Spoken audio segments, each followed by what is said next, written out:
right, guys, we are back. We are fixing the KTM once and for all. Well, until something else breaks. But we are fixing the clutch issue tonight. I'm excited. If you haven't watched the other video where I found out what was actually going on with my clutch and what really caused all the problems, make sure you check that out. I'll give you the quick Cliff Notes version.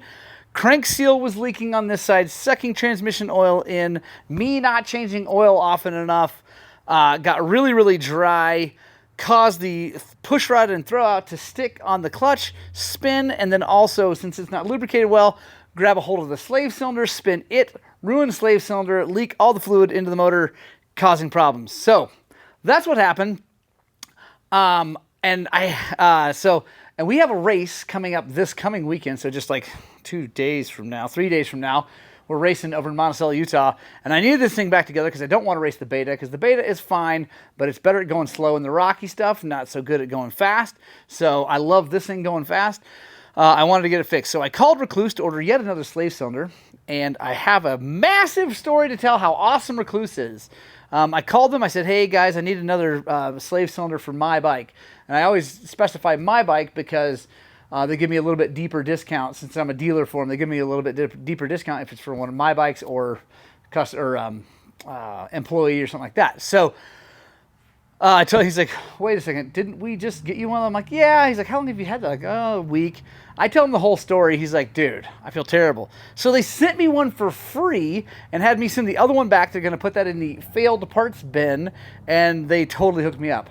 Super stoked. And then all the OEM parts I needed, like the seals, the bushing, gaskets, all that good stuff, I ordered from Rocky Mountain ATV MC. Normally, I order that from our local dealer because I actually get a much better price from Davis Service Center than I do from Rocky Mountain. Even though I'm an affiliate, I don't get free OEM part. Anyway, so, but they're a little slower to receive stuff because they don't order every day because they don't always have an order going. So I knew I wanted it right away. So I called my folks at Rocky Mountain. I said, I need these parts, please, by Wednesday, please. And they shipped them here, and bam, there they all are. So stoked. So here's what we're doing today in this video. We are going to replace this right side crank seal. We're going to replace the left side crank seal. Then we're going to reassemble everything. We're going to put a brand new slave cylinder on there. We're going to flush the living crap out of the system again. And then we're going to get it all together. And then tomorrow night, we're going to go ride it for Thursday night. So make sure you subscribe to the channel, guys, because the saga may not be over. I think it is, but it may not. We're going to find out. And then so we'll test it really well Thursday night. And then we're going to go race it this weekend. So again, stay tuned, subscribe, notifications, all that good YouTube stuff. Use our links in the description. Please use the Rocky Mountain link. It makes a huge difference to me, but like I always say, or I try to remember to always say, please shop local first. Your local dealer and guys are depending on you to buy parts and use them, so please use them first. Unless you hate them or they can't do it, then use our Rocky Mountain link. Anyway, let's get after it. Obviously, everything's apart. Let's get in here. We got our big Nipex channel locks. We're going to come in here. We don't have to worry about this seal. I'm going to pull that bushing out, and we got a new one of these, so we're all good. But I am checking it out just to see. It actually looks pretty good, so that's good. But anyway, we got a new one. And then our seal, and we got an O-ring too. We got that too. Gotta remember the O-ring. If you don't replace the O-ring, you're gonna have problems again. Let me go get my seal puller and a little pick to get that O-ring. All right. The pick is cool because it's non-invasive. It's got a rounded edge. It tends to not mess things up, other things, because what we don't want to do is scratch anything else. So O-ring gone. All right, guys, I'm being really careful because obviously it's an expensive motor, and I don't want to mess anything up. So I got my rag here. I'm going to put that like that against here so I don't damage anything else. We're going to get in there, and we're just going to pull. There we go. Everything looks good. Definitely want to grab this, try to move it up and down. No side to side, no up and down, no nothing. It's perfect. Got a brand new OEM seal. Make sure we're right. Okay, good. Now I'm gonna go get a big fat socket that's the right size for this. All right, so big socket, seal, and we know that we gotta go flush with the case. So with these metal seals, guys, you wanna be super extra careful about starting them flat, because if you don't and you bend it, you're starting over. Like, you cannot save these things once that happens. So make sure it looks nice and flat. And we're gonna take a smaller hammer and we're just gonna, and this is where patience is a virtue, guys, because you don't want it cocked, you don't want it in too far, all the things. Especially if you don't have extra ones laying around, which I don't. I've only got this one, so.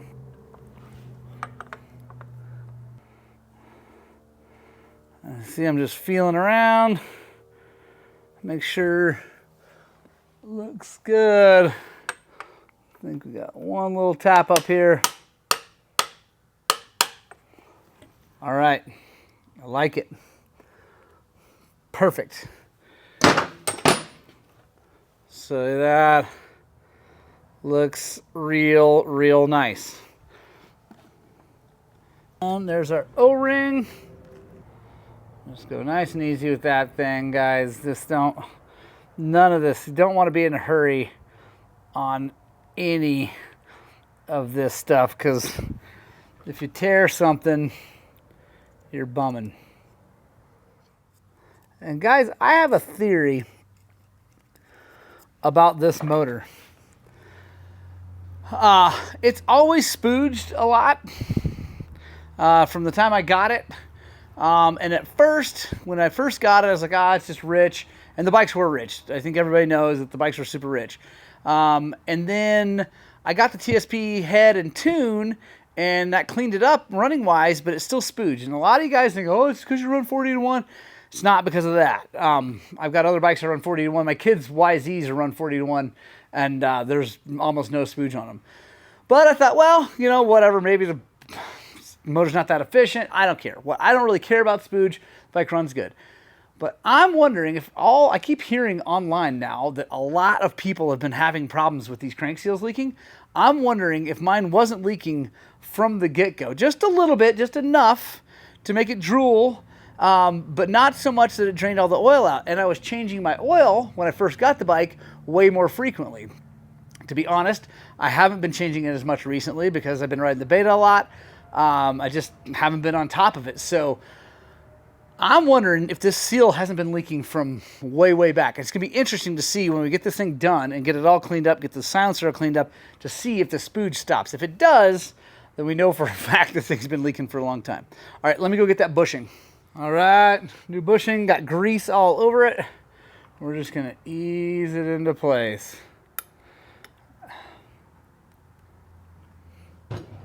There we go. When you do this, you always want to take a really good look at the surface. Make sure that seal didn't like curl up or do anything. Looks great. Really happy with that. So now, let's see. What's next? Let's put our main gears on. And this is a big one, guys. So there's a little dot right there. There's a dot here. You want to line that up for the timing marks, because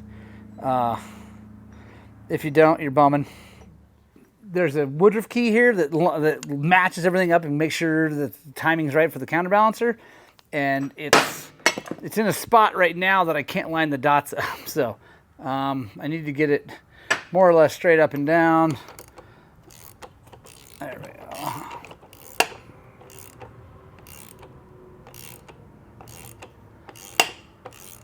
And yes, I'm going lefty-loosey because that's actually lefty-tighty. Think I can. There we go. All right, now I believe, I'll show you guys what this looks like up close here, just a second. All right, see if you can see. There we go, there's the mark there. There's the mark down in there, so we're good. timing for the counterbalancer is good. Now, this thing was thread locked on there. I'm going to put some thread locker on it. And like I mentioned before, it is lefty-tighty, righty-loosey.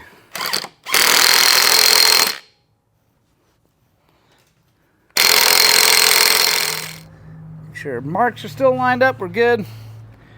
All right, now clutch time. And this is the original bearing that was out of the clutch. Looks brand new, shiny still, so we're good. Got lucky on that one. My basket has some marks in it from the plates, but they're not bad, so we're gonna run with that. Also, honestly, I didn't want to buy one because they're expensive. We got our spacing washer there. Now, here's something else we're gonna replace. We're gonna replace these rubber dampers because I'm sure they got super hot. Also, at 200 hours, they probably need it. So guys, I like to take the dampers and put them onto the little inner part first.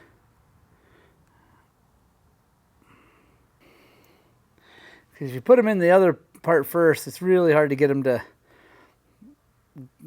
get this piece in there. It's still really tough when this is brand new, when the dampers are new, but we'll make it happen here. There we go. So that's how that's supposed to be, guys. You're not supposed to be able to twist that thing when everything's fresh. Get that on there. Everything spins good. I'm so lucky I'm so lucky I didn't tear anything else up. Like, I can't, whatever. It's crazy. Now, we got a brand new clutch that I took out of a customer's bike for a Recluse install, and they didn't want the stock stuff, so we got brand new things. Oh, and I forgot, I also got new dowel pins for the inner clutch plates because the old ones, they looked okay. They had a little bit of a groove in them, and these are cheap, so why not?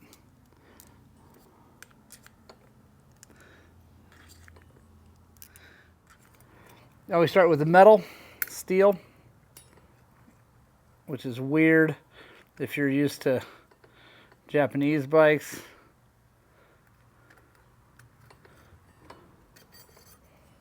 Then the friction, and just keep alternating. There we go. Now we're going to get our Nordlock washers. Thank you for whoever told me about that, like what those are called. Those go on there, and actually they don't quite go on because this inner part needs to go down a little bit more, so I'm going to put this on. I'm going to tighten it a little bit first to suck that in, and we're going to just hold our fingers on the plates. There we go.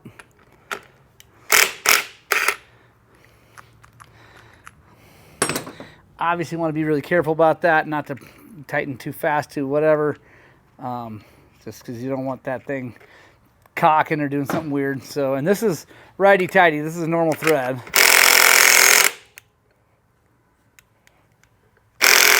More new parts. Got our throwout rod. Brand spanky. It does have a divot. The older one, if you saw in the video, had a divot, but it was way worse. The divot goes that way. And we got our new throwout bearing, I call it. I don't know what they call it. Let's see. Pressure piece complete. Or Druckblitzkappe. We'll put that right there. Boom. That all goes in there. Now we take our pressure plate.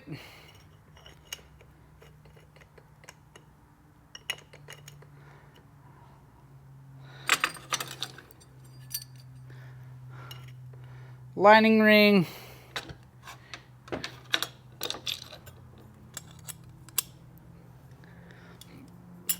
We got our spring, Belleville spring. And our clutch weight, which I do very much like.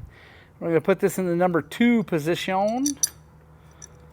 guys, these positions they're not for getting the clutch feel right.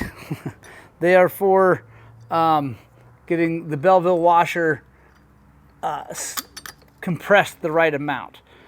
So they have 3 positions, but those 3 positions, what you're supposed to do, and I'll show you how you do it, because we may have to change something, because I did put a different clutch in it, the actual plates.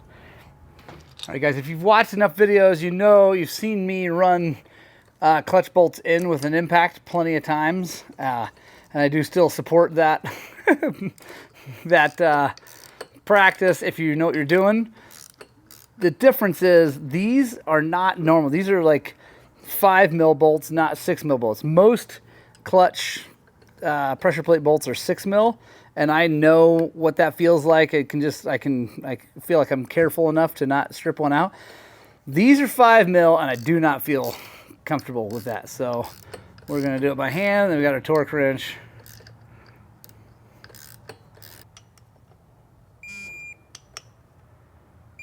All right, now we have a new clutch cover gasket. We're gonna go on here, nice and easy. So one nice thing about not having a Kickstarter is you don't have to worry about that boss. I'd take the boss though. I would really like a Kickstarter.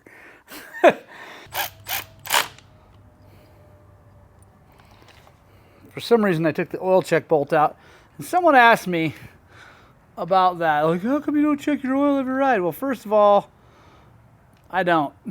And I'm not going to start. Like, this isn't changing that about me. I'm not going to start checking my oil every ride. If I had a 4-stroke with a glass, I'd take a look at it. But since this has this check bolt, I ain't doing it. And these things, I've seen more of these things stripped from people checking it all the damn time than, yeah, it's just, no. I'm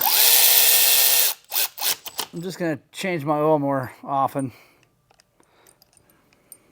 Oh, I'm going to show you guys something you might want to know. On KTMs at least, if it's got, well, come on, focus. Focus, you pile. There we go. If it's got that little triangle on there, that means it gets a copper washer, a crush washer. 8 foot-pounds on these because they're all 6 mil.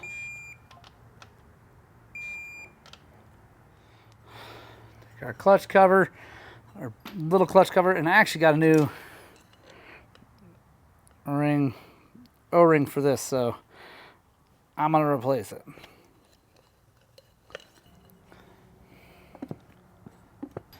I got my Enduro Hog cover.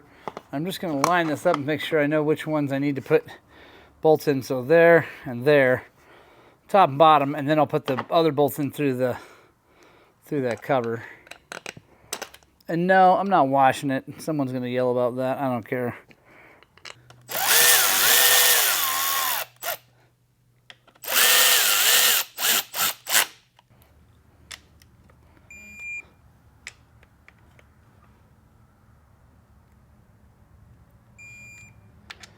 All right, I think we're done with this side of the motor.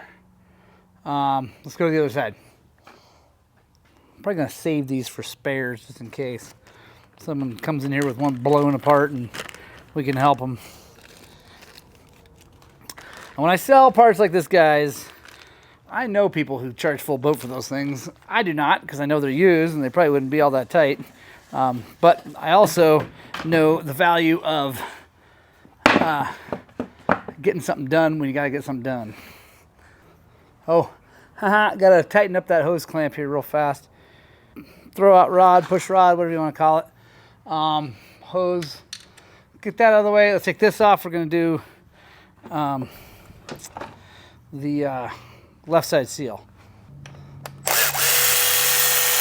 And yes, I'm doing an air filter tonight. That is disgusting.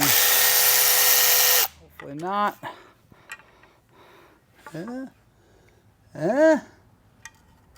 That's interesting. There's definitely some oil in there.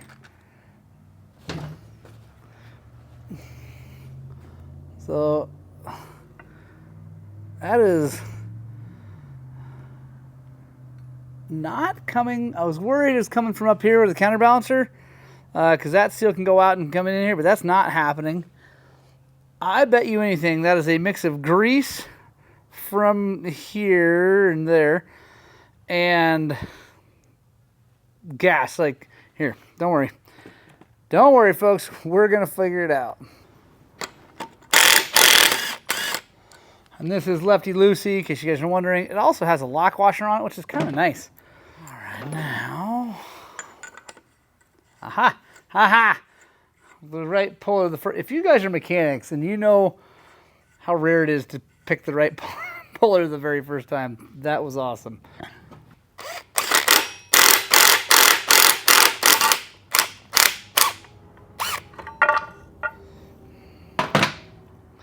All right, guys, look at that. So see that?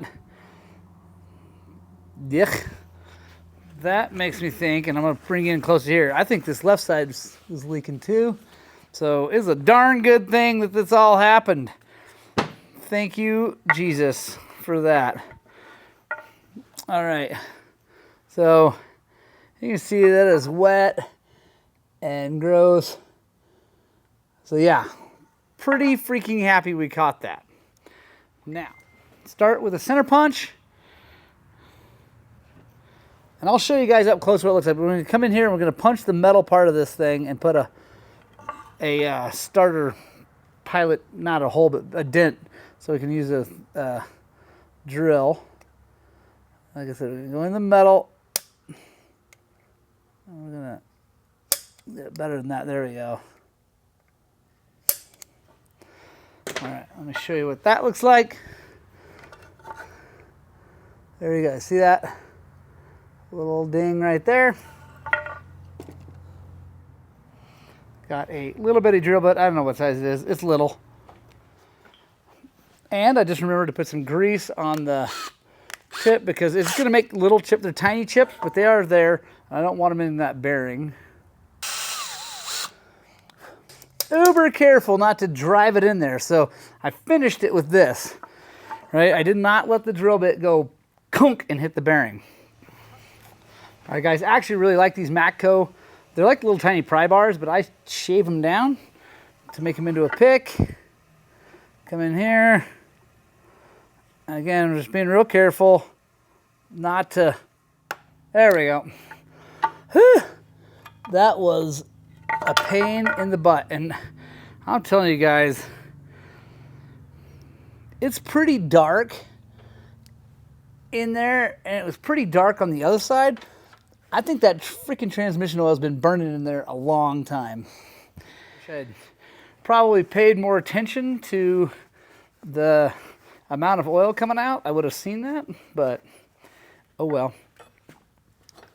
All right, we got that cleaned up nice. Got our new seal. And I like to take some thread locker and put it around the outside as like an anaerobic seal. Just like that. Someone's going to tell me I don't need to do that. You're probably right. I probably don't. But it makes me feel good. So obviously a deep well.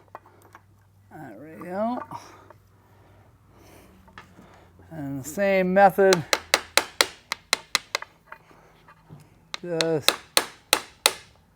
And this socket's good because the inside's the right to hit the seal. The outside's just big enough that it hits the case. So when it does that, it stops it perfectly flush. New crank seal, guys. Super, super happy. Now the reassembly. I'm just gonna slide this on, make sure we line it up with the Woodruff key. Thread locker here, so I'm gonna put some on there. Why not?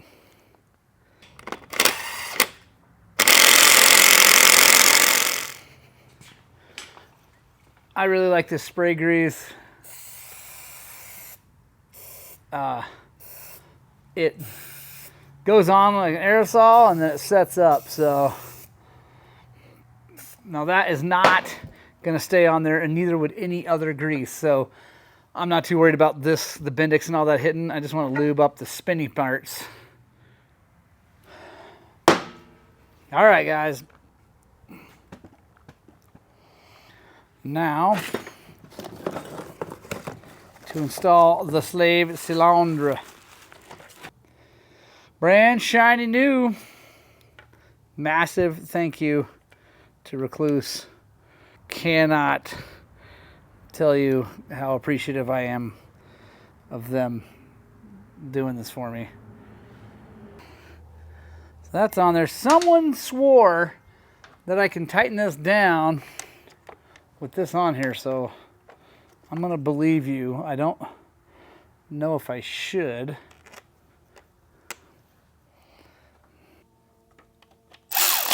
I know I can't with this. All right, we got a ratchet, got an extension.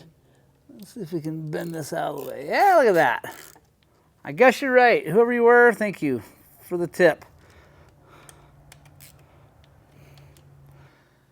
Before I hook this up, I'm going to flush this system. And we're using the good stuff this time. RBF 600 from Motul. It is the best I've ever used. And we're just gonna bleed this like we would normally bleed it, guys. It's nothing special, nothing crazy. Yeah, we're just gonna hook a syringe up here. We're gonna force fluid up. Then we're gonna force it down, get all the bubbles out. Then we're gonna pour oil back in this motor because I know some of you guys are worried about that. So then after we get all that done, we're going to put oil back inside the engine. We have not done that yet. Because trust me, it went through my head like, crap, did I forget to put oil back in the motor last time I changed the oil? But I did not. And some oil came out. So anyway, that wasn't it. But trust me, I was like freaking out for a second that I had screwed it up. But I did not. Whew, thank goodness. But yeah, let's get this thing bled. Let's get some fluid. All right, guys, we got it all bled and ready to rock and roll. Clutch feels great. Some people are asking about the whole R-Enduro and if that had caused anything, like by causing it to slip a little bit. Now, the answer is no. The Midwest Mountain levers, they will cause things to slip if only if you don't have it adjusted correctly. If you have it adjusted right, you're fine. They're a little bit hard to get adjusted correctly. Guys, if you have one, you know what I'm talking about. It's not super straightforward. There's not just always free play. You got to really get that thing dialed in. This one, guys, has, you can see that free play. That's always there no matter what. So it has always got free play. Now, yeah, I slip it a lot. I use it a lot, but it's, anyway, that would not cause it to overheat and then the oil to go away and all that stuff. It's definitely the crank seal. Yeah, I got it back together. Air filter is being dried. It's over there. It's going to be really pretty here in a second. But let's just see how she sounds. Nice. Not 100% sure, but I think that actually might be a little quieter motor. Still a very loud motor, but probably not because of, could be the oil, but also by getting those dampers in that clutch. So, hear it change. When I pull the clutch, that's doing good stuff. We're just gonna let it run, splash oil everywhere, and all that good stuff. I'm not gonna rev it a whole bunch or anything right now. But guys, I think we got her fixed. I'm really excited. Make sure you subscribe though, guys, if you have not yet, because we don't know for sure if it's fixed. Tomorrow we're gonna know 100%. We're gonna take this thing, we're gonna go ride on the plateau. We're gonna ride hard, ride fast, try to get ready for the race this weekend, and also test the living crap out of that clutch because I cannot have it do it again. It's not okay. So, yeah. I'm excited that it's fixed. I'm bummed that that happened, but I hope that that hopefully imparts some wisdom to you guys. And maybe if you have the same problem or something like that, you can catch it earlier than I did. Maybe, you know, keep an eye on your oil more often. I guess maybe the moral of this story is change your oil often. Also, pay attention to how much comes out. I'm not saying you should measure it, although a lot of guys do that. I don't have time for that. But maybe just keep an eye on it. Make sure it looks the same, like about the same amount every time. Yeah, there you go, guys. hopefully it's fixed. Fingers crossed. I'm pretty excited. I'm feeling pretty good about it. Thank you guys for joining me on this odyssey of clutch failure, which turned out to be actually a crankcase or crank seal failure. Then cost, it's just nutty how these things work.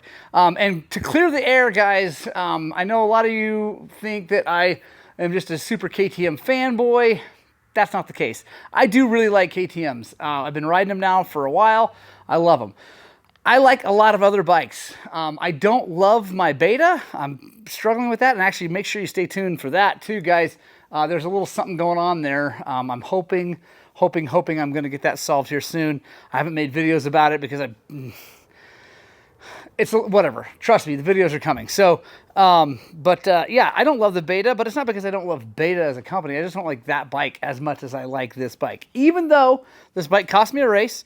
And a lot of consternation. But yeah, I honestly, when it failed the last time, if I could have burned it to the ground and known that I would have made money on YouTube enough to pay for a new bike, I would have done it. It made me so angry. But yeah, anyway, guys, I love all dirt bikes. That's all there is to it. I just have opinions about different ones. I think they're all rad as long as they make you happy.